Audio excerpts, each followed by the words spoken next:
ચોમાસામાં વધારે વરસાદના કારણે નાંદોદમાં અને આ જિલ્લામાં એટલી બધી નુકસાની થઈ, બધા જિલ્લાઓને વળતર મળી ગયું પણ આપણા નર્મદા જિલ્લાને નથી મળ્યું.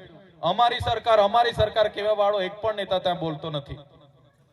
એટલે સાથીઓ, નેતાઓ બધા પોતાની ટિકિટની ચિંતા માટે બહાર કોઈ બોલવા તૈયાર નથી. બે હાથ જોડીને પગે પડે એટલે તાલુકાની ટિકિટ મળી જાય, બે હાથ જોડે એટલે તાલુકાની ટિકિટ મળી જાય, પગે લાગી જાય એટલે જિલ્લાની ટિકિટ મળી જાય, અને લાંબા બે હાથ જોડી લાંબા પડીને દંડવત કરી લે એટલે એને ધારાસભ્યની ટિકિટ આ લોકો આપે. એવા નેતાઓ જોઈએ છે આ લોકોને. એટલે આપણા સમાજના એક પણ નેતા નથી કર્યું. એની લીધે આજે સાદા ડોક્ટી ના હોય કે વિસ્થાપિતો ગામના લોકો આજે બી પરેશાન છે. આજે ચૈતરભાઈ ક્યાં રહે છે, એનું ઘર ક્યાં છે, એની રજૂઆત સરકારમાં કરશે. આજે નિરંજનભાઈ નું ઘર ક્યાં બન્યું છે, એની રજૂઆત સરકારોમાં કરે છે. આજે ચૈતરભાઈ ક્યાં દુકાન બનાવે છે, એની રજૂઆત સરકારમાં કરે છે. પણ નર્મદાનું પાણી આપણા વિસ્તારવાળાને મળે, કરજણ ડેમનું પાણી વિસ્થાપિતોને મળે, આપણા છોકરાઓને રોજગારી મળે, આપણા ખેડૂતોને સારા ભાવ મળે, એના માટે ક્યારે આ લોકો બોલતા નથી. એના માટે બોલો. અમે પણ તમારા વખાણ કરીશું, અમે પણ તમારી ફુલાર કરીશું, અમે પણ તમારી હાથે ઉભા રહીશું. પણ નથી બોલતા. એના માટે તમારે ને અમારે બધા એક થવું પડશે, જાગવું પડશે, અને આવનારા દિવસોમાં તમારો અવાજ સડકથી સદન સુધી, વિધાનસભામાં અને સંસદ સભામાં ગુંજે એવા નેતાઓને આવનારા ભવિષ્યમાં આપણે બધાએ ચૂંટીને મોકલવા પડશે. હું સાથી ટોકીન કેમ છું? હું વિધાનસભા લડ્યો, એક બાટલી પણ દારૂ, એક બિયર પણ મેં મંગાવ્યું નથી. હું લોકસભા લડ્યો, આટલો મોટો વિસ્તાર, એક પણ બિયર, એક પણ કોટર માટે કોઈને મેં પૈસા નથી આપ્યા કે મંગાવ્યો નથી. તો બી છાતી ઠોકીને તમારા આશીર્વાદથી ખૂબ સારી રીતે ચૂંટણી લડ્યો છું મેં. બીજાના આશીર્વાદથી ચૂંટાવાના, પૈસા દારૂથી ચૂંટાવાના એ અમારા ધંધા નથી. દેશ આઝાદ થયો અને દેશના વિકાસની વાત આવી.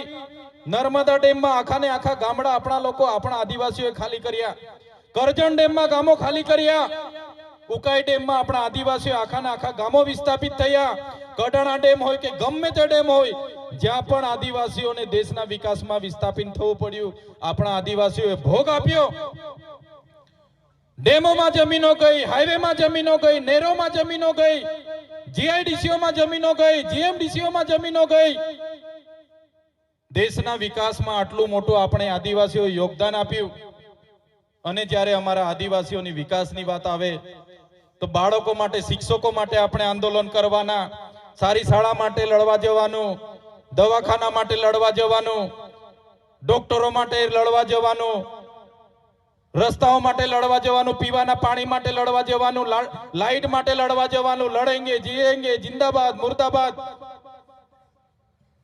ક્યાં સુધી લડીશું? એટલે અમે કહેવા માંગીએ છીએ, અમે ધારાસભ્ય તરીકે આ લોકોને જાણી ગયા છે, આમની વિચારધારા જાણી ગયા છે. એ લોકો ઈચ્છતા નથી કે આદિવાસી ભણે ગણે આગળ વધે. એટલી બધી રોયલ્ટી અમે સરકારમાં આપીએ અને અમારે ભીખ માંગવાની.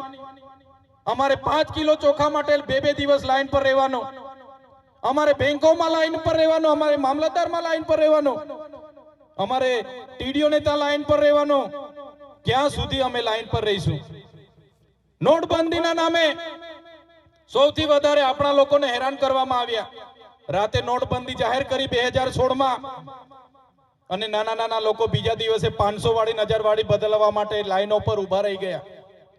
એમના મોટા લોકોએ સેટિંગો કરી લીધા. આપણને કહેવામાં આવ્યું કે ભાઈ નોટબંધી થશે, આતંકવાદ ખતમ થઈ જશે, બધાના ખાતામાં 15 લાખ રૂપિયા આવશે.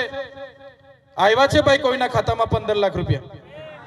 15 લાખ રૂપિયા આવ્યા છે તમારા ખાતામાં? બહેનો બોલતા નથી. આવ્યા છે તમારા ખાતામાં? આવ્યા હોય તો કહેજો, અમને ખબર નથી, એટલે પાછા ખોટા નહીં પડી અમે. તો ખોટી રીતે આપણી સાથે નોટબંધી કરી અને એને એ જ પરિસ્થિતિ આજે આવીને ઊભી છે. કોરોના આવ્યો, રાતે લોકડાઉન કરી દીધું. આપણા લોકો બિચારા ચાલતા ને ચાલતા ડુંગરે ગયા. કોઈ સુરત થી, કોઈ અંકલેશ્વર થી, કોઈ ભરૂચ થી. વાહનો બંધ, બસ બંધ. પોલીસને હવાલો હોપી દીધો. કોઈ રસ્તે મળે એટલે દંડા મારો, દંડ લો, ટાર્ગેટ આપી દીધા. માસ્ક ના હોય એટલે 1000 રૂપિયા દંડો, હેલ્મેટ ના હોય એટલે 2000 માંગો. એટલે ઘરેથી નીકળવાનું નહીં, ખેતરે નહીં જવાનું, મયતમાં નહીં જવાનું, ભજન નહીં કરવાના, બારમા નહીં કરવાના, લગ્ન નહીં કરવાનું, ગણપતિ નહીં કરવાની, નોરતા નહીં કરવાના, હોળી નહીં કરવાની, દિવાળી નહીં કરવાની. હતું કે નહીં હતું? હતું કે નહીં હતું? કોરોનામાં જ્યારે એ લોકોની રાજપીપળામાં રેલી હોય એટલે એ દિવસે કોરોનાને રજા.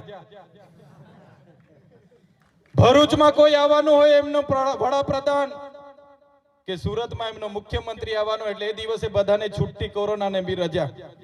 હતું કે નહીં હતું? આટલી બધી પરિસ્થિતિ આપણી સાથે આ લોકોએ કરી છે. કેટલા લાખો લોકો મરી ગયા, એમની દવાખાનામાં વ્યવસ્થા નહીં, ઓક્સિજન નહીં, અને 2 વર્ષ સુધી કોરોના ચાલ્યો. એટલી બધી હેરાનગતિ આપણને કરી અને એમની રેલીઓ ને એમની ચૂંટણીઓ ને બધું ચાલ્યું. એટલે કહેવાનો મતલબ સરકાર શું કરવા માંગે છે વિચારો. જે સરકારે આધાર કાર્ડ આપ્યા, રેશન કાર્ડ આપ્યા, એ સરકાર હવે આપણને કહે છે કે ભાઈ આધાર કાર્ડ અપડેટ કરાવી આવો. કીધું કે નહીં કીધું? આપણને 2 મહિના સુધી આપણે પેલા મશીનો હરકા ચાલે નહીં, સર્વરો ચાલે નહીં, ઓપરેટરો નહીં મળે. એના અપડેટ માટે કીધું કે ભાઈ અપડેટ કરાવો તો જ તમને બધા લાભ મળશે. માસ્તરોને કીધું છોકરાઓના બી અપડેટ કરાવો તો શિષ્યવૃત્તિ મળશે. આપણે 2 મહિના દોડતા થઈ ગયા. તે હજુ ચાલતું હતું અને સરકારે કીધું તમે રેશન કાર્ડ કેવાયસી કરાવો તો જ અનાજ મળશે. હજુ તેમાં હજુ કેવાયસી ચાલતા હતા, પાછા કીધું તમે ખેડૂત તરીકે રજીસ્ટ્રેશન કરાવો તો જ તમે ખેડૂત. આધાર કાર્ડ તમે આપો છો, રેશન કાર્ડ તમે આપો છો, કટિયામાં અમારા નામ છે એટલે અમે ખેડૂત. એને શું કરવા અમારે અપડેટ કરાવવાના, કેવાયસી કરાવવાના, રજીસ્ટ્રેશન કરાવવાના? સરકાર એવું કહે છે કે અમારી પાર્ટીનો સભ્ય બનવો હોય આ નંબર પર ઘરે બેહીને મિસ કોલ મારો એટલે તમારો સભ્ય નોંધણી થઈ જાય, તમે સભ્ય અમારા પાર્ટીના થઈ જાઓ. સરકાર કહે છે કે નથી કહેતા? એમના કાર્યકરો મિસ કોલ મારવા આવે છે કે નથી આવતા? તો સરકાર શું કરવા આધાર કાર્ડ અને રેશન કાર્ડ માટે આપણને લાઈનો પર રાખે છે? ઘરે બેઠા મિસ કોલ મારીએ અને આધાર કાર્ડ અપડેટ થઈ જાય, રેશન કાર્ડ કેવાયસી થઈ જાય, એ સિસ્ટમ પણ સરકાર લાવે તો શું વાંધો છે? પણ સરકાર તો આપણને લાઈનો પર રાખવા માંગે છે. તમે આજે ગાડીટના, માંડણના કે મોજીના નાગરિક છો, તમે દેશના નાગરિક છો. વિચાર કરો, તમે દેશના નાગરિક છો. સુપ્રીમ કોર્ટ કહે છે કે આદિવાસી અહીંનો મૂળ માલિક છે. આપણું બંધારણ કહે છે કે તમે જ અહીંના માલિક છો. છતાં સરકાર કેટલા જાતના કાર્ડ માંગે છે આપણી પાસે? તમે વિચાર્યું છે? પણ જન્મ લીધા પછી પણ આપણે અહીંયા જીવતા છે, આપણે દેશના નાગરિક છે, એ સાબિત કરવા માટે કેટલા પુરાવા આપણે આપવા પડે? પહેલા તો જન્મનો દાખલો માંગે, આધાર કાર્ડ માંગે, રેશન કાર્ડ માંગે, સ્કૂલની સર્ટી માંગે, આવકનો દાખલો માંગે, જાવકનો દાખલો માંગે, જાતિનો દાખલો માંગે, ચૂંટણી કાર્ડ માંગે, બીપીએલ દાખલો માંગે, પોલીસ સ્ટેશનમાં કેસ છે કે એનો દાખલો માંગે, પાન કાર્ડ માંગે, આયુષ્માન કાર્ડ માંગે, કેટલા પ્રકારના પુરાવા માંગે. તારે આપણે ખબર પડે કે આપણે અહીંયા જીવીએ છીએ. સાચી વાત છે કે ખોટી વાત છે? હમણાં આયુષ્માન કાર્ડ માંગે અને હવે તો પાર્ટીઓ વાળા એવું થઈ ગયું કે ભાઈ અમારા પાર્ટીનો સભ્ય છે, કાર્ડ લઈ આવો પછી લાભ મળશે, એવું બી કહે છે ને. ત્યારે આપણે દેશના નાગરિક છે ને આપણે જીવીએ છીએ એટલું સાબિત કરવા માટે, કોઈ લાભ લેવા માટે આટલા પુરાવા આપવા પડે. માનો કે આપણા બચુ કાકાએ કઈ લાભ લેવું છે, આપણા મહંત શ્રીએ કઈ લાભ લેવું છે, તાલુકા પંચાયતમાં જાય કે મારે આ બોર જોઈએ છે કે મારે આવાસ જોઈએ છે, તો તાલુકા વિકાસ અધિકારી, મામલતદાર એવું કહે છે હમણાં તો જાઓ પેલા કાકા તમારો હયાતીનો દાખલો પંચાયતમાંથી લખાઈ લાવો પછી લાભ મળશે. હયાતીનો દાખલો માગે છે ને હમણાં. કાકા જીવતા છે, પોતે લાભ લેવા જાય છે, તો બી કાકા હયાત છે, લખાવી લાવો પછી જ લાભ મળશે. માગે છે કે નથી માંગતા? એટલે આ સરકારે માત્ર ને માત્ર આપણને ભેગા નહીં થવાનું, લાઈનો પર